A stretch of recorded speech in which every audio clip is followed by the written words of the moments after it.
Bismillahirrahmanirrahim. Alhamdulillah. Wassalatu wassalamu ala rasulillah. Amma ba'd. Assalamu alaikum wa rahmatullahi wa barakatuh. Урматтуу мекендештер, кадырлуу мусулман бир туугандар, барыңыздарга жараткан Алла Тааланын тынчтыгы, саламы, мээрими, ырайымы жана берекеси болсун.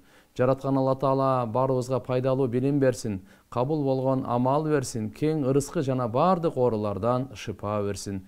Жаратканым барыбызды пайдасыз билимден, коркпогон жүрөктөн, тойбогон напседен, кабыл болбогон дуадан Алла Таалам өзү сактасын. Урматтуу жамаат, барыңыздарга белгилүү, Кур'анда Алла Субханаху ва Таала пайгамбарыбыз Мухаммад алейхиссаламга түшүргөн Кур'андын ичинде бир бөлүк кыссалар. Пайгамбарлардын кыссалары. Бардыгы акыйкат, бардыгы чындык, бардыгы үлгү. Кур'анда Алла Субханаху ва Таала пайгамбар саллаллаху алейхи ва салламга айткан: "Эй Мухаммад, биз саңа бул пайгамбарлардын кыссаларын баян кылганыбыздын себеби жүрөгүңдү бекемдеш үчүн" дейт. Анткени Алла Таала мурунку пайгамбарлар аркылуу бизге сабак берет. Пайгамбарыбыз Мухаммад алейхиссалам аркылуу bizlerге кыямат күнгө чейин келе турган үммөттөргө өтө чоң сабак, үлгү, тамсил, мисалдар бар туугандар. Андыктан Муса пайгамбардын окуялары Кур'ани Каримде эң көп Мухаммад алейхиссаламдан кийин эле биринчи орунда ошол Муса пайгамбардын окуялары. Анткени Бани Исраилга келген абалдар менен Мухаммад алейхиссаламдын үммөтүнө келген абалдар өтө окшош. Муса алейхиссалам Бани Исраилге пайгамбар болуп келип, өткөнкү сабактарда музоого сыйынгандарын Тур тоосуна кеткен эле. Тауратты 40 күндө Алла Таалам берди. Муса алейхиссаламга Алла Таалам Тауратты 40 күндө берген туугандар. Бул дагы Алла Тааланын китеби, Алланын сөзү, Алла Таала түшүргөн Муса пайгамбарга. Мухаммад алейхиссаламга Кур'ани Каримде Алла Таалам 23 жылда берген да. Бирок Кадыр түндө, Рамазан айында бир кечеде Алла Таалам Лаухул Махфуздан дүйнө асманына түшүрүп, ал эми дүйнө асманынан жер бетине Мекке менен Мадинада шаарларында 23 жылда түшүргөн. Ал эми Муса пайгамбарга Алла Субханаху ва Таала Тур тоосунда мынакей 40 күндө берди. Муса пайгамбар атайы Бани Исраилдин суранганына карап, өзү да Алла Тааладан тилеп, дуа кылып сурап, мынакей Таурат алып барып берсе, бардыгы музоого сыйынып калган экен. Өткөнкү сабакта окуясын айтып бергенбиз. Эми ошо Муса алейхиссалам алып барганда Тауратты Бани Исраил айтат: "Эй Муса, сен го бул айтып атасың, бул Таурат Кудайдын китеби" деп. Биз каяктан билебиз? Сен өзүң эле буну жазып же бир жактан алып келдиңби? Кудайдын өзүнөнбү же өзүнөн эмеспи? Биз анын өзү айтмайынча биз ишенбейбиз деп. Ошондо Муса пайгамбарга Алла Таалам айтты: "Макул, сен 70-ин тандап Тур тоосуна алып кел" деп. Ушул окуя Кур'ани Каримде Алла Субханаху ва Таала айтат: Муса пайгамбар Бани Исраилден атка минер, акылдуу, менмин деген кыйындарынан 70ти тандап Тур тоосуна алып барат. Алла Тааланын сөзүн угузуш үчүн. Алла Субханаху ва Таала Кур'ани Каримде Араф сүрөсүндө 155 жана 157 аяттарында мындай дейт: Аузу биллахи минаш шайтанир раджим. Бисмиллахир рахманир рахим. Вахтара Муса каумаху 70 раджулан лимиқатина. Муса пайгамбар өзүнүн коомунан 70 кишини тандады. Алла Субханаху ва Таала 70 кишини тандады. Лимиқатина, биздин дайындаган убакыт жана биздин дайындаган жай, мындайча айтканда Тур тоосуна алып келүү үчүн 70ти.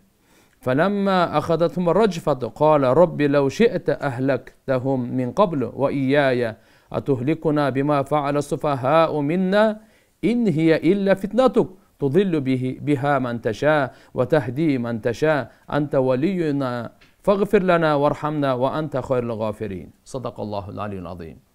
Ал жерге алып барат Муса пайгамбар. Бул жерде сапарда Харун пайгамбар дагы болот, Юша пайгамбар дагы болот. Дагы ушинтип 70 бардыгы Тур тоосуна чыгат. Тур тоосуна чыккандан кийин Алла Субханаху ва Таала менен Муса алейхиссалам сүйлөшүүгө чыгат. Кадимкидей анан Бани Исраил дагы Алла Тааланын сөзүн угат. Субханаллах, Кур'анында Карим айтат: "Ва кад кана фарикун минхум ясмауна каламаллах, сумма юхаррифунаху мин баъди ма акалуху ва хум я'ламун." Алардын бир тобу Алла Тааланын сөзүн угат, кийин алар бурмалайт. алар ошо акыл эси жүргүзгөндөн кийин дагы Тауратты бурманайт. Болбосо алар билип турушат эле дейт. Эми мындайча айтканда, алар уккандан кийин, субханалла, Бани Исраилдин кылыктары ушунчалык көп болгон, бул жөөттөрдүн Муса пайгамбарга Алла Таала, пайгамбарыбыз Мухаммад алейхиссалам дуа кылган, Алла Таала ырайымына алсын Муса пайгамбарды. Бани Исраилдин ушунча кылыктарына сабыр кылгандыгы үчүн дейт да. Албетте пайгамбардын жүрөгү эненин жүрөгүнөн дагы боорукер болот экен да. Эненин жүрөгүнөн дагы ырайымдуу болот экен да. Ушунча кылыктарына баарын сабыр кылып, Алла Таала менен Бани Исраилдин ортосунда элчилик кылып, ортомчулук кылып, Алланын мээримин тартып турган эле да. Кийин кандай болду? Бани Исраил уккандан кийин айтты, мүмкүн бул башка үндүр. Биз жараткан Алланы өзүбүздүн көзүбүз менен көрмөйүнчө ыйман келтирбейбиз деп айтпадыбы? Ыйман келтирбейбиз деп. Бакара сүрөсүндө айтат: "Ва из култум я Муса лан ну'мина лака хатта нараллаха жахрatan fa akhadatkumu's sa'iqatu wa antum tanzurun." Булар не деди? Эстегичи ал убакты качан силер айттыңар эле: "Эй Муса, биз сага ыйман келтирбейбиз. Те Алланы өз көзүбүз менен көрмөйүнчө" деди да. Мынакей. Укканга да жетишпей, андан кийин дагы Муса пайгамбарды эмне деп кыйнап атат? Эми өз көзүбүз менен көрмөйүнчө Алла Тааланы ыйман келтирбейбиз деп. Ошондо анан буларга асмандан чагылгандын оту уруп кетти да. Саиқа деп коет, чагылгандын оту урду асмандан. Араб сүрөсүндө болсо бул жерде фаламма ахадатхум раджфату дейт. Раджфа дегени жер титирөө деген сөз. Ушинтип бизге көрсөт деп айтканда Алла Тааланын ачуусу келип турду. Жер титирегенде асмандан чок, атмосферадан мына чагылгандын чогу оту урганда экөө тең бир учурда болгон. Булардын бардыгы ошол замат өлөт. Баягы 70-и ошол замат өлөт. Ва антум тандурун, силер карап турат элеңер. Стумма ба'атнакум мин ба'ди маутикум лааллакум ташкурун. Муса пайгамбар анан эми дуа кылат. Я Алла, булардын бардыгы өлүп калды. Булардыгы өлүп калды. Азыр эми Бани Исраилга мен бара турган болсом, бул айтат: "Муса атайы алып барып эле өлтүрүп алып келди" дейт да. Ана мени дагы булар өлтүрүшү мүмкүн. Ошондуктан я Алла, сен эгерде жок кыла турган болсоң, мындан мурда деле мени деле Бани Исраилди деле жок кылып коймоксуң дейт. Себеп деген өзүңүздөр билесиздер, Фираунду сууга чөктүргөндө ошондо деле чөктүрүп жок кылып койсоң болот эле. Кийин музоого сыйынганда ошондо деле азаптап койсоң болот эле. Эми сен бул жерге алып келдиң дейт. Не дейт? Кала Робби, Муса пайгамбар айтты: "О Роббум, лау ши'та", эгерде сен кааласаң, ахлактахум мин кабл, аларды мурда эле халакат кылып жок кылып коет элең. Ва ияя, мени деле. Эми я Алла, атухликуна бима фа'ала суфахау минна, бизден ушул акылсыздардын кылган ишинин себебинен бизди жок кыласыңбы деп Муса пайгамбар кайра дуа кылып сураганда, Алла Таала дуасын кабыл кылып, анан не деди? Сумма ба'аснакум бин ба'ди маутикум, силерди өлтүргөндөн кийин силерди биз кайра тирилтип тургуздук дейт. Ба'аснакум дегени кайра тирилтип тургуздук деген сөз. Лааллакум ташкурун, мүмкүн силер шүгүр кыларсыңар деп. Кана урматтуу мусулман бир туугандар, ошо 70-ти Муса пайгамбар Тур тоосуна алып чыгып, Алла субхана ва таала сөзүн угузуп, кийин ошол жөөттөр Бани Исраилдер өз көзүбүз менен көрмөйүнчө ыйман келтирбейбиз деп, Алланын газабы келип, буларга азабы түшүп, ушул жерде күл болуп кеткенден кийин кайра Алла Таала Муса пайгамбардын дуасынын берекеси менен тирилтти, мүмкүн шүгүр кыларсыңар депчи. Караңыз. Ин хия илля фитнатук. Муса пайгамбар жалдырап сурады: "Эй Алла, бул сенин сынооң го. Бул сенин сынооң. Бул кандай сыноо? Ошо жер титирөө, асмандан чагылгандын отун түшкөнү, бул сенин сынооң. Tudillu biha man tasha, кимди кааласаң бул аркылуу адаштырасың, кимди кааласаң хидаят бересиң. Анта валиюна, сен бизди колдочубузсуң. Вархамна, бизге ырайымдуулук кылгын. Ва анта хайр фагфир лана, биринчи. Я Алла, биздин күнөөлөрүбүздү кечиргин деди. Жана бизге ырайымдуулук кылгын деди. Жана сен кечирүүчүлөрдүн эң мыктысысың, эң жакшысың деп ушундай дуа кылды. Алла субханаху ва таала дуасын кабыл кылып, мынакей Бани Исраилди кайрадан туугандар ошол жерде тирилткен да. Вактуб лана фи хадиhi дуния хасана ва фил ахирати инна худна илейк. Экинчи дуасы Муса пайгамбардын: жана биз үчүн жазгын бу дүйнөдө жакшылыкты, жана ахиретте дагы жакшылыкты жазгын я Алла. Албетте биз саңа кайтуучубуз. Инна худна илейк дегени биз саңа таат баш ийип ихластуулук менен кайтуучубуз. Кала адаби, Алла Таала айтты, менин азабым усибу бихи ман аша, кимге кааласам мен ошого жеткиземин. Кимге кааласам мен түшүрөмүн азабымды. Ва рахмати васиат кулла шей, жана менин мээримдүүлүгүм, ырайымдуулугум, рахматым ар бир нерсени мындай камтып алган өзүнө, бардык нерседен кең деген сөз. Хазрет Катада рахматуллахи алейхи айтат: васиат рахмати кулла шей, рахмати васиат кулла шей, менин рахматым, Алла Таала айтат, бардык нерсени камтып алган дегенде, шайтан дагы үмүттүү болуп калган экен. Мен дагы бир шаймын, нерсемин, Алланын рахматы мага да тиешелүү экен дегендей кылыпчы. Андан кийинки аятта: فَسَأَكْتُبُهَا لِلَّذِينَ يَتَّقُونَ وَيُؤْتُونَ الزَّكَاةَ وَالَّذِينَ هُمْ بِآيَاتِنَا يُؤْمِنُونَ. Жакын арада Алла Таала айтат, мен жазып коёмун ошол жакшылыкты дүйнөнүн дагы, ахиреттин дагы, рахматтын дагы кимге жазам? Ким такыбалык кылса, зекет берсе, жана биздин аяттарыбызга ыйман келтирсе, деп ушул аят түшкөндө шайтан үмүтүн үздү. Себеп анткенде ал ыйман келтирген эмес. Бирок яһудилер, жөөттөр, христиандар ушунда дагы айтты, мынакей биз ыймандуубуз, биз такыбабыз, биз зекет беребиз деп. Бирок кийинки аятта алар дагы чыгып калды туугандар. Алладина яттабиуна расула набия уммия الذي يجدونه مكتوبا عندهم في التوراة والإنجيل يأمرهم بالمعروف وينهاهم عن المنكر ويحل لهم الطيبات ويحرم عليهم الخبائث ويضع عنهم إصرهم والأغلال التي كانت عليهم فالذين آمنوا به وعزروه ونصروه واتبعوا النور الذي أنزل معه أولئك هم المفلحون. صدق الله العلي العظيم. Mınake kimge Peygamber elçi ummi Muhammed Aleyhisselam'a erçigenler al imandular degende alar da çıkıp kaldı. Emin bu jerdegi ayta turgan mesele Allah subhanahu wa ta'ala men azabımdı kimge kağlasam düşürömün dedi. Jo rahmatım bardık nersedен keng, bardık nerseni özüne kamtıp algan dedi. Bukhari şerifte, Muslim şerifte gelet Abu Hurayra radıyallahu anh'da rivayet var. Peygamber sallallahu aleyhi ve sellem aytkan: "İnna Allah lemma faraga an halqi semawati vel ard kataba kitaban fa huwa mawdu'an indahu fawqal arsh." Allah Taala asman men жерди жараткандан кийин ушундай өзүн алдында арштын үстүндөгү Allah subhanahu wa ta'ala bir kitep жазып коюптур да. Ошо китептен эмне деп? "Инна рахмати таглибу гадаби." Менин рахматым газап, азабымдын ачуумду үстөмдү. Демек Allah subhanahu wa ta'ala'nın ачуусуна караганда мээримдүүлүгү, ырайымдуулугу үстөмдү келет экен туугандар. Ушуну Allah subhanahu wa ta'ala жазган. Бул жерде бир айтып келе турган мына кийинки аятта Пайгамбарыбыз саллаллаху алейхи ва салламдын жана анын үммөтүнүн фазилети, өзгөчө сыпаттары Тауратта жана Инжилде бар. Ошолу Пайгамбар саллаллаху алейхи ва салламдын өзүнүн дагы, үммөтүнүн дагы ошол өзгөчөлүктөрү, артыкчылыктары айтылганда, ушуну бир нерсе билип коелу туугандар. Асмандан түшкөн Тауратта дагы, Забурда дагы, Инжилде дагы Muhammed sallallahu aleyhi ve sellem'den sıfatları açık aykın aytılgan. Akır zamandın paygambari, akırkı paygambar, andan keyin paygambar gelbeyt. Anın uşunday sıfatları olat. Mekke'de törölöt, Medina'ya göçüp gelet. Bir top.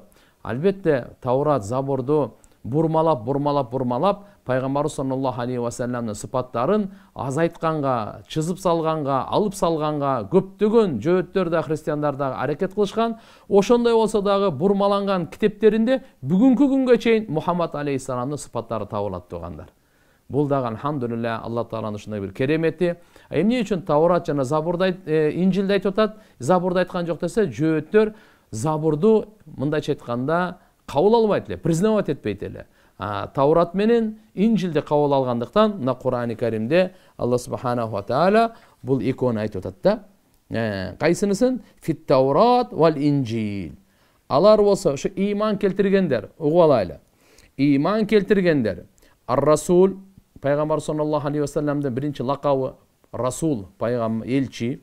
Ан-Наби, Пайгамбар саллаллаху алейхи ва салламдын экинчи лакабы Ан-Наби дегени бул пайгамбар. Пайгамбарыбыз Muhammed aleyhisselam Наби дагы, Расул дагы. Башка пайгамбарлар, кээ бирлер мисалы пайгамбар болот, кээ бири расул болот да. Биздин пайгамбарыбыз Мухаммад алейхиссалам наби дагы, расул дагы. Айтылынат эми 124 миңдин азы көп ушунча пайгамбар келген. Ошонун 313-ü расул дейт, калгандары наби дейт. Эми бул маселе боюнча өзүнчө иншалла токтойбуз. Бүгүн ушул китепти, ушул аятта Аллах субханаху ва таала пайгамбарыбыздын эки лакабы, үчүнчү сыпатын умми деп айтып атат. Бул умми деген не? Умми деген жазганды билбеген, окуганды билбеген, ушуну умми деп айтат. Уммиин деп арабтарда дагы себептегенде жазуу окуу болгон эмес экен ал доордо, ошон үчүн арабтарды дагы уммиин деп айтылат алардычы. Бул жөнөкөй адамда жазганды билбеген, окуганды билбеген бул айыптуу болот. Бирок пайгамбарыбыз Мухаммад алейхиссаламда бул айыптык эмес, бул камал, бул кемел, жетишкендик сыпат болуп эсептелинет да. Бул кандайча дебейсизби? Караңыз, пайгамбар саллаллаху алейхи вассалам өзгөчө 40 жашка чейин ушу бир дагы жазганды, окуганды билбестен туруп, ушундай Алла Тааланын сөзүн сүйлөдү, Алла субханаху ва тааланын вахисин сүйлөп элге айтты. Бүткүл дүйнө Кур'андын бир аятын алып келгенден алсыз. Бир аят дагы алып келип көрсөтө албайт тугандар. Бул деген пайгамбарыбыз Мухаммад алейхиссаламдын эми элестетип коюңуз, жөнөкөй эле киши, эч нерсени жазганды билбеген, окуганды билбеген, анан ушундай илим, ушундай маариф, ушундай камалат, ушундайларга жетишкендиги бул кимдики? Албетте бул мактоо сыпаты да. Албетте сиз көрсөңүз бир адам илими дагы, амалы дагы, адеп ахлагы да өтө жетишкен болсо айтасыз. Бунун мугалими ким болду экен? Буну ким тарбия кылды экен депчи? Сөзсүз ошого кыйын тарбиялачу, ошондо кыйын мугалимге далалат кылат да. Ал эми пайгамбар саллаллаху алейхи вассаламдын кээ бир алымдарыбыз уммийди ушундай которуп берген. Умми деген анын мугалими Алла өзү деген сөз. Алла үйрөткөн өзү адепир. Пайгамбарыбыздын эгерде биз пайгамбарыбыз бирөөдөн жазганды үйрөнгөндө, же окуганды үйрөнгөндө, ошол киши пайгамбарыбыздан артык абзел болуп калмак да. Анткени үйрөтүүчү болуп, ошон үчүн Алла Таала пайгамбарыбызды умми кылып жаратып, эч бир нерседен, эч кимге муктаж кылбастан өзү түздөн түз үйрөтүп, түздөн түз адеп тарбия кылган да. Мына ушул умми. Демек башка адамдарда умми деген сыпат болгону айыптуу болсо, бирок Мухаммад алейхиссаламдын сыпаты мадах, мындайча айтканда мактоолуу бул сыпат. Кандай мисалы текеберлик. Адамдарда текеберлик деген сыпат жаман, айыптуу сыпат. Бирок Алла Таалагачы бул машаалла касиеттүү, бул мадах, мактоо сыпаты Алла Тааланын. Ал-кибрияу лилла депчи. Мейли. Кандай болбосун, ушул жерде пайгамбарыбыз саллаллаху алейхи вассаламга ээрчигендер дейт. Пайгамбарыбызга ыйман келтирип коюу жетиштүү эмес экен туугандар. Ыйман келтирип коюу жетиштүү эмес. Яттабиуна дегени артынан ээрчигендер, айтканын аткаргандар, кылган кандай кылса, ошондой кылгандарды иттиба деп коет. Мынаке. Бул жерде аллади яжидунаху мактубан индахум дейт. Алар табышат, жазылган өздөрүнүн алдындагы китеп, фит Таурат вал Инжил, Тауратта дагы бар, Инжилде дагы бар. Пайгамбарыбыз Мухаммад алейхиссаламдын кандай сыпаттары бар экен? Я'мурухум бил ма'руф, жакшылыкка чакырат аларды. Ва янхам анил мункар, аларды кайтарат жамандыктан. Ва юхиллахум таййибат, адал жакшы нерселердин бардыгын аларга адал кылат. Мындайча айтканда, мынал Бани Исраилдер тоң моюндугун себебинен мына малдардын куйруктары аларга арам кылынган эле. Адал малдардын төө, гой, уй дегендердин ушу куйруктары арам кылып койгон эле Алла Таала. Ошолорду пайгамбарыбыз Мухаммад алейхиссалам аларга өзү адал нерселе, аларга утурумдук тоң моюндуктун себебинен арам кылынган, пайгамбарыбыз аларга адал кылды дейт. Ва юхарриму алейхумул хабаис, аларга хабаис деп ушундай палиттик нерсе, кир нерсе, арам нерселерди арам кылат да. Ушул жердеги мисалы кан болсун, чочконун эти болсун, өлүк болсун, Алланын аталбай муздалган мал болсун, ушулардын бардыгы харамга кирет. Жана башка хабаистердин бардыгы. Жана алардан жүктөрүн, жана моюндагы кишендерин деген, аглал деп моюндагы кишендерди айтат. Эсер деп жүктү айтат, оор жүктөрдү. Будан максаты катуу өкүмдөрдү, оор өкүмдөрдү пайгамбар саллаллаху алейхи вассалам алып таштайт алардын мойнундагы дейт. Ал эми ким ыйман келтирсе Мухаммад алейхиссаламга, ва аззаруху дегени пайгамбар саллаллаху алейхи вассаламга колдоо көрсөтсө, Кандай колдоо? Мухаббат жана сый менен колдоо көрсөткөндү аззаруху таъзир деп коет арабтар. Аззаруху ва насаруху жана ага жардам беришет дейт. Ваттабау жана ээрчишет, эргешет. Ушундай нур ал менен чүрүлгөн. Бул нурдан максат Кур'ани Карим. Мына ушул адамдар ийгилик табуучулар. Улаика хумул муфлихун. Ушулар дүйнө ахиреттин бактысыздыгынан кутулуучулар. Ушулар мына ийгиликке, бакытка жетүүчүлөр деп айтып атат да. Эми силерге Мухаммад саллаллаху алейхи ва салламдын үммөтүнүн касиети, фазилети туурасы ушул Тафсир Ибн Касирде айтып келтирген Хазрет Катада радыйаллаху анхудан риваят бар. Муса алейхиссалам Тауратты Алла Таалам берди. Ошол Тауратты окуса, Муса пайгамбар мындай дейт: "Я Робби, инни аджиду фил алвах умма." Ушул Таураттын тактайларында мен ушундай үммөттү табамын. Ушундай үммөт бар экен окусам. Ал кандай үммөт экен? Хайру умматин, үммөттөрдүн эң жакшысы. Ухриджат линнас, я'муруна бил ма'руф ва янхауна анил мункар. Алар адамдарды жакшылыкка чакырат экен, жамандыктан кайтарат экен. Робби жa'алхум уммати. Ушуларды мен үммөтүм кылып берчи деди да. Муса пайгамбар айтып атат. Кал, Алла Таала айтты: "Тилка уммату Ахмад." Бул Ахмадтын үммөтү. Мухаммад алейхиссаламдын туугандар аттары өтө көп. Ошол жерден аттарынан эки аты өтө машхур, бардыгына белгилүү, даңктуу, ушундай айтылганы Мухаммад жана Ахмад. Кээ бир алымдар айтат, Мухаммад саллаллаху алейхи ва саллам жердеги аты Мухаммад, асмандагы аты Ахмад. Кандай болбосун жерде деле Ахмад, Мухаммад, экөө тең Мухаммад алейхиссаламдын аты. Мухаммад саллаллаху алейхи ва салламдын аты. Алла Таала айтты, бул Мухаммад Ахмадтын үммөтү болот деди.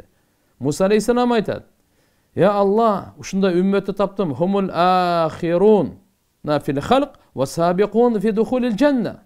Я Алла, ушундай үммөт таптым. Алар жаралганда эң акырында жаралат экен, бирок бейишке киргенде эң биринчи кирет экен. Ушул үммөттү мага берчи деп Муса пайгамбар Алла Тааладан сурады эле. Алла айтты: "Жок, бул Мухаммад Ахмадтын үммөтү" деп.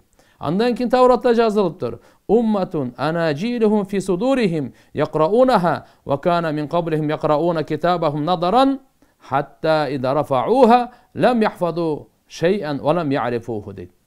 Ушундай үммөт таптым. Алардын китептери жүрөктөрүндө сак болот экен. Алар окуйт экен. Ал эми Мухаммад алейхиссаламдын үммөтүнө чейинки болгон үммөттөр, аларга китеп берилген Таурат, Забур, Инжилдер. Алар окуса көз карап туруп, эсинде түшүнөт экен. Жаап койгондо эле эсинен бардыгы чыгып калат экен да. Эч нерсени түшүнбөй калат экен. Ушул үммөттү мага бер деп атат. Ва инналлах а'атаху минал хифз шай'ан лам ю'тихи ахадат минал умам. Алла Таала Мухаммад алейхиссалам үммөтүнө ушунчалык эске тутумду, күчтүүсүн берген экен, бир дагы мурунку үммөттөргө берген эмес экен да туган. Ушуга бир далил. Биз канчанчы жылы азыр эсимде жок, умрага барып калдык да. Жо ажыга барып калдык. Ажыда анан кийин Жиддага барсак, Жиддада ошол жерде жазып коюптур. Ошол Куран жаттагандардын эң кичинекей ааламдагы Куран жаттаган бала 5,5 жашар бала экен. 6 жашка толо эле экен. 6 жаш, 7 жаш дегендер толтур экен. Ошолордун эң кичинекей жашы 5,5 жаш экен. Караңыз, бул Мухаммад алейхиссаламдын үммөтүнө берген. Бирле Египетте, Саудияда, Туркияда, Африкада, Орта Азияда, Пакистан, Индия, буя канча Кавказ Куранды жатка билген канча, Тауратты, Инжилди жатка билген барбы? Көрсөтүңүзчү. Мынакей Муса пайгамбар айтып атат, мен Тауратта көргөнмүн дейт буну. Мухаммад алейхиссаламдын үммөтүнө Алла Таала ушунчалык эске тутумду берип койгон, Кудайдын китебин так 600 бетти ушундай жаттаган, аны и кылбай, ини у кылбай, башынан аягына чейин карабай туруп окуп бере ала турган. Мына алхамдулилля деп биз шүгүр кылышыбыз керек да. Уулдардан да, кыздардан дагы. Бул Тауратта жазылган. Ушуну бер деди. Муса пайгамбар ушундай үммөт бар экен. Мага бер ушул үммөттү деп Алладан сурады. Алла айтты: "Жок, бул Мухаммаддын үммөтү" деп койду. Андан кийин айтат: "Умматун ю'минуна бил китаби awwal ва бил китабил ахар." Мурунку алгач китептерге да иман келтирет, кийин китептерге иман келтирет, жана Алланын жолунда согушат. Хатта юqatiru al-a'war al-kazzab, a'war al-kazzab деген даджал. Акыркысы ушул үммөттүн ушунча фазилет деген даджал менен согушат. Ал ким? Мына имам Махди. Ошол даджал менен согуша турган. Ушул үммөттү мага бер деди эле Алла Таала айтты: "Бул Мухаммаддын үммөтү" деп койду. Дагы айтат: Ушундай үммөт таптым. Садакатухум якулунаха фи бутунихим. Өздөрүнүн садакаларын өздөрү жешет экен дейт. Ва южаруна алейха, жана ошого сооп алышат экен дейт. Мынакей Мухаммад алейхиссалам үммөтү кандай? Зекет берет, сооп алабыз. Фитр садака берет, сооп алабыз. Үшүр беребиз, сооп алабыз. Эми зекетти алуучулар, алар зекетти жеп сооп алат, үшүрдү алып сооп алат, фитр садаканы алып сооп алат. Мурда андай эмес эле. Мурда кандай эле? Садака бере турган болсо, анда дөңсө деп коет, ошого коюп коет эле. Эгерде садакасы кабыл болсо, асмандан келген бир от күйгүзүп кетет эле. Эгер садакасы кабыл болбосо, анда бир жырткычтар келип, же канаттуулар келип жеп кетет эле да. Демек, ол жонун малы, садакалары мурунку үммөттөргө адал эмес эле. Бул Мухаммад алейхиссаламдын үммөтүнө Алла таалам артыкчылык берип, ушуну Тауратта жазылган. Көрбөйсүзбү? Алхамдулилла дейли биз. Байлар да алхамдулилла десин, кембагалдар да алхамдулилла десин. Байлар да зекетин берип сооп алат экен, кембагалдар зекетин жеп сооп алат экен. Ушундай үммөт болуп калганыбызга чексиз шүгүрлөр. Анда эмне дейт? Ва инналлаха ахада садакатихим мин ганихим ли факирихим. Алла субханаху ва таала ошол садакалардын бардыгын, зекет, үшүр, фитр садака бардыктарын эмелерин байларынан алып, кембагалдарына берген деди. Ушуну үммөттү, ушуну мага берчи ушул үммөттү деп Муса пайгамбар сураганда, Алла таала айтты: "Эй Муса, бул Мухаммадтын үммөтү болот" деп койду. Андан кийин: "Я Алла, ушундай мен үммөт көрдүм. Ида хамма ахадухум би хасана, thumma lam ya'malha, kutibat lahu hasana, fa in amilaha kutibat lahu 10 amsalha ila 700 ضعف." Алар ушундай үммөт болот. Бирөөсү бир жакшы ишти ниет кылса, бирок амал кылган жок, ошого бир сооп жазылат. Амал кылса, анда 10 эседен 700 эсеге чейин жазылат. Ушул үммөттү мага берчи деди эле. Алла таалам айтты: "Жок, бул Мухаммадтын үммөтү болот" дейт. Мурункулар мындай болгон эмес экен. Демек туугандар, караңыз, жакшылыкка ниет кыла берели, сооп ала беребиз. Кудай калса аракет кылып амал кылсак, анда 10дон 700гө чейин Алла таалам сообун көбөйтүп берет экен. Муса алейхиссалам акыркысы ушундай деди, 7 жолу ушундай айтылып атат да. Ушундай үммөттү көрдүм дейт. Алар шафаат кылат экен, бири-бирлери шафаат кылат экен дейт. Мынакей пайгамбар саллаллаху алейхи вассалам айткан, аалымдар шафаат кылат деген, ажылар шафаат кылат деген, шейиттер шафаат кылат деген, кайны шафаат кылган, балагатка тола элек өтүп кеткен наристелер шафаат кылат деген. Ушунчалык шафаат кылат. Бул ушул үммөттү мага берчи деди эле. Алла субханаху ва таала айтты: "Бул Мухаммад Ахмадтын үммөтү болот" деп. Hazret Qatada aytat: "Fazukira lana anna Musa aleyhisselam nabada al-alwah ve qala Allahumma ij'alni min ummati Ahmad." Ушун айтылганда Муса алейхиссалам Тавраттын тактайларын жазылган бир чекеге коюптур дагы дуа кылыптыр. Алла, мени мага ушул үммөттү мага бербесең, анда мени ушул үммөттөн кылып кой деп дуа кылган экен туугандар. Ушул үммөттөн кылып кой. Мухаммад Ахмадтын үммөтүнөн кыл деп дуа кылган экен. Кандай болбосун, Ибн Касир рахматуллаху алейх мына ушуну алып келип, бул жерде туугандар, мынакей Мухаммад алейхиссаламдын үммөтүнүн фазилети, артыкчылыгы биз канча шүгүр кылышыбыз керек туугандар, мурунку пайгамбарлардын ушундай улуу дуаларыны.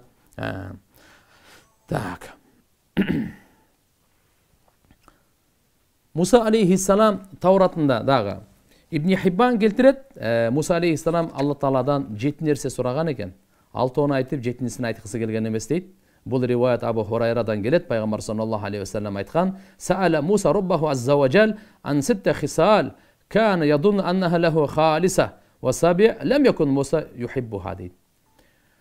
Муса алейхиссалам Алла субханаху ва таала өз роббусунан 6 кыслатты, 6 касиетти сураган экен, 7-син сураган жок. Анан бул өзүнө тиешет деп 7-син жакшы көргөн эмес дейт. Кандай болбосун, мынандай деп сураптыр: "Айю ибадик атқа". Алла, сенин кайсы бенделериң эң таквалуу дегенде, аллади ядкур ва ла янса. Алланы эстеген, зикир кылып жүргөн, унутпаган ушул эң таквалуу бенде экен. Экинчиси: "Фа айю ибадик ахда". Бенделериңден кайсынысы хидаяттын жолуна көбүрөөк түшкөн. Аллади яттабиул худа.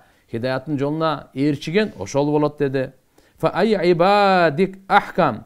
Бенделериңден кайсынысы эң кандай десек, эң даанышман, же болбосо эң бекем, эки жактан тең котормосу келет. Аллади яхкуму линнас кама яхкуму ли нафси. Өзүнө каалаганды адамдарга дагы каалап буйрук чыгарган. Өзүнүн нафсисине эмне чечим чыгарса, анда башка адамдарга да ошону чечимин чыгарган. Фа айю ибадик а'лам. Eң bilүүчү бенделериң кайсы? Бенделериңден эң билүүчүсү кайсы? Алимун ла яшба минал илм, яжмау илман нас ила илмихи. Ушундай алым илимге тойбогон деди. Бенделерден эң алымдуусу ким экен? Илимге тойбогон алым. Жана адамдардын илимин өзүн илимине топтогон дейт. Кал фа айю ибадик ааз. Бенделериңден эң иззаттуу, эң бактылуу, абирлүү ким деделе? Аллади ида кадар афа. Качан күчү жетип турганда кечирип коет экен да. Мисалы бирөөгө зулумдук кылды, бирөөнүн акысын бербей койду, кандай болду? Өзүнүн акысын алганга толук кудурети жетет. Ошондо дагы адамгерчиликке алып туруп афа кечирип койду. Ушуну карим деп дагы айтат, ушуну эң ааз деп дагы айтат. Мындайча айтканда эң иззаттуу, эң карим, эң жоомарт адам. Айю ибадик агна. Бенделериңден эң бай адам ким деп Муса пайгамбар Алла субханаху ва тааладан сурап атат. Алла таала эмне дейт? Аллади ярда бима юта. Субханаллах. Ким экен? Берилген нерсеге разы болгон. Азбы, көппү, ким берилген нерсеге разы болсо, ошол эң бай болот экен. Фа айю ибадик афкар. Эң кембагал бенден кайсы дегенде кала сахибу манкус. Сахибу манкус дегенде кандай? Анын абалы кичине мындай кембагал болуп, азына каниет кылып, айкөлдүктүктү талап кылган деп айткан экен. Абу Саид Худри радиаллаху анхудан риваят бар. Пайгамбар саллаллаху алейхи ва саллям айткан, Муса алейхиссалам Алла таалага айткан экен: "Аллимни шай'ан адкурук бихи ва ад'ук бихи." Муса алейхиссалам ошо Тауратта Алла субханаху ва таала китебин берип, Муса алейхиссалам Аллага кайрылып, "Мага ушундай нерсени үйрөткүн, мен сага, я Алла, не кылайын, мен сени эстеп жүрөйүн, жана ошол аркылуу сага кайрылып турайын" деди эле. Алла таала айтты: "Кул я Муса ла илаха иллаллах." Эй Муса, ла илаха иллаллах дегин деди. Алла субханаху ва таала ушуну айтса, Муса алейхиссалам айтты: "Я Рабб, куллу ибадак якул хада." Бенделериңдин бардыгы буну айтат го деди. Алла субханаху ва таала айтты: "Ла илаха иллаллах" дегин. Муса алейхиссалам айтты: "Мага өзгөчө бир калиманы сурайын" деди. Алла субханаху ва таала айтты: "Эй Муса, эгерде 7 жер 7 асманды таразанын бир табагына койсоң, ла илаха иллаллахны бир табагына койсоң, малат бихим ла илаха иллаллах, ла илаха иллаллах 7 жер 7 асманды басып кетет" деди.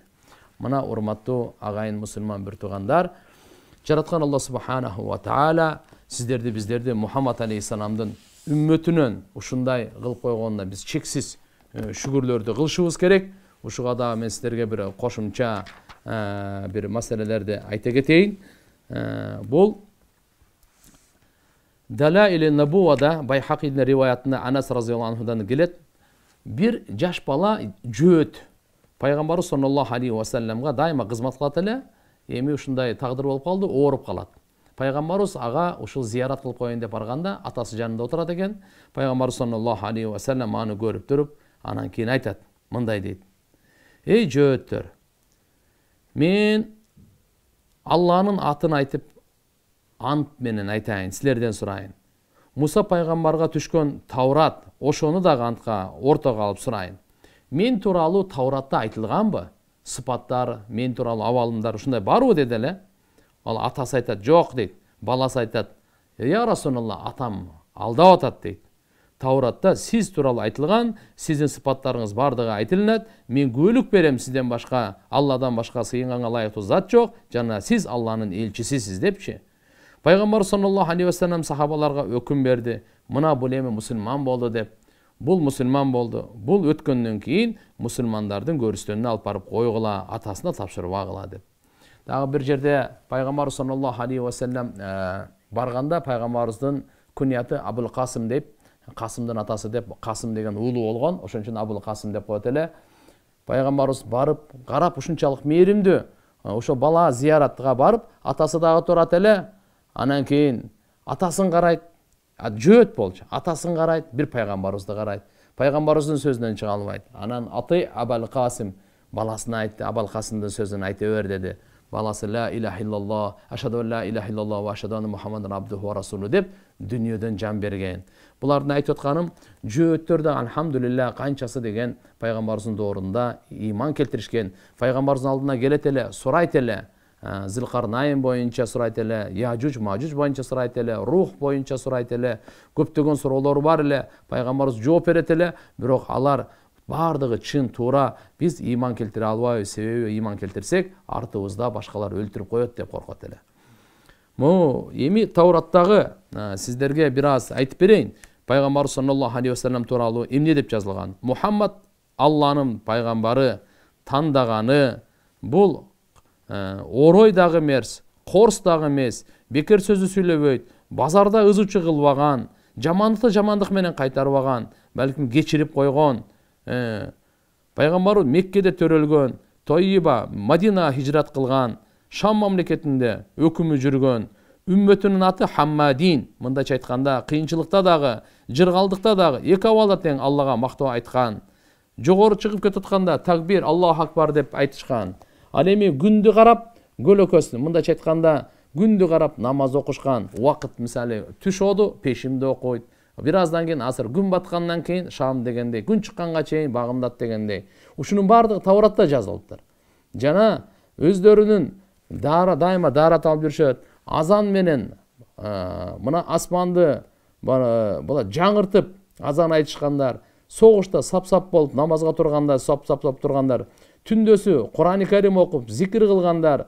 Ушундай көптөгөн туугандар пайгамбар саллаллаху алейхи вассаламдын Тауратта айтылган жерлери көп. Ал эми Забурда болсо Алла субхана ва таала Давуд пайгамбарга айтат: "Эй Давуд" дейт. "Угуп ал, мен сенен кийин ушундай пайгамбардын жиберем, анын аты Ахмад болот. Мен андан эч качан нааразы болбойм. Ал дагы мени эч качан нааразы кылбайт. Мен анын мурунку кийинки барт күнөөлөрүн кечирген болом. Анын үммөтү менин ырайымдуулугума бөлөнгөн болот. Аларга ушундай нафилдарды берем, пайгамбарларга берген нафилдар. Ушундай фарыздарды берем, пайгамбарларга берген фарыздардай. Ушуга чейин эртеге кыямат күнү махшар майданында келет алар, жүздөрүндө ушундай нур болот. Пайгамбарлардын жүздөрүндө нурдай" дейт. "Эй Давуд, мен Мухаммадты жана анын үммөтүн бардык үммөттөргө артыкчылык кылып койгонмун" деген мынакей ушулар туугандардын бардыгы эмнеден кабар берип атат? Биздин пайгамбарыбыз Мухаммад алейхиссалам жана үммөт Мухаммад алейхиссаламдын үммөтү мурунку китептерде айтылынган. Дагы бир нерсени айтып кетели туугандар. Кур'ан-ы Карим менен бирге эле сүннөткө дагы ээрчишлик фарыз болуп эсептелинет экен. Бул жерде азыркы аятта эң башында айтып атат: "Яттабиуна расула набиyyal уммия" деп, пайгамбарды ээрчийт депчи. Акырында болсо "Ваттабау нураллази унзила мааху" деп, Кур'ан пайгамбарды дагы ээрчийт, Кур'анды дагы ээрчийт. Пайгамбардын аркасынан ээрчип аткарат, Кур'андын аркасынан дагы ээрчип аны аткарат. Бунун баары мааниси эмне? Кур'ан менен сүннөт аалымдарыбыз айткан, бул жерде наби уммиге иттиба кылгандын өкүмү жана акырында Кур'анга иттиба аркасынан ээрчигендин өкүмү ачык айкын билинип атат. Демек, ахиреттин нажат, ахиреттин азабынан кутулуу үчүн Кур'ан жана сүннөт экөөнү бекем кармоодо гана экен. Ошон үчүн туугандар, сиздер биздер Кур'ан-ы Каримди пайгамбарыбыз Мухаммад алейхиссаламдын айткан, көрсөткөн сүннөтүндө аткарганда гана ийгиликке жетет экенбиз.